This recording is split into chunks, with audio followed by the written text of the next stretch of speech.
Mayor Eric Johnson recently tweeted some stats showing that of the top 10 U.S. cities, Dallas was the only one that saw a drop in murders, rapes, robberies, and aggravated assaults in 2021 and 2022.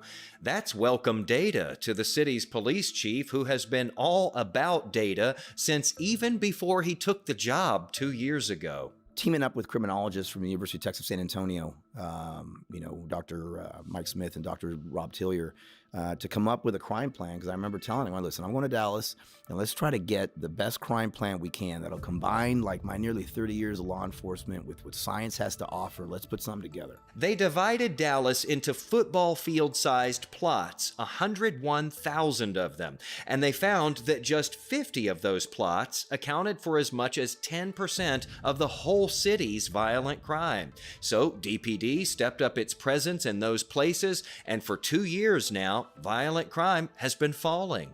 Chief Eddie Garcia says another big focus has been on his officers' morale and putting in place a program to deal with the mental health of police officers, something he believes has been sorely lacking in law enforcement for decades.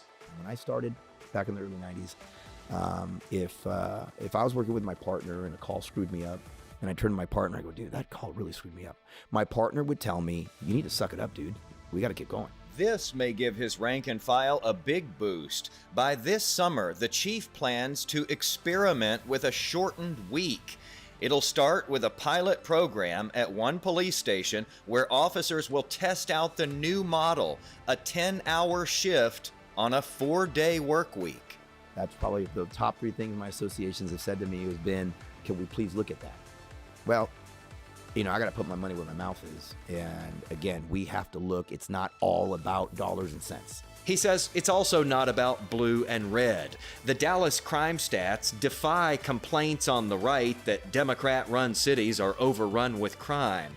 Hear the chief's thoughts about that and our whole conversation with him in this week's episode of our yall-itics political podcast just by snapping a pic of this QR code. In Dallas, I'm Jason Wheeler.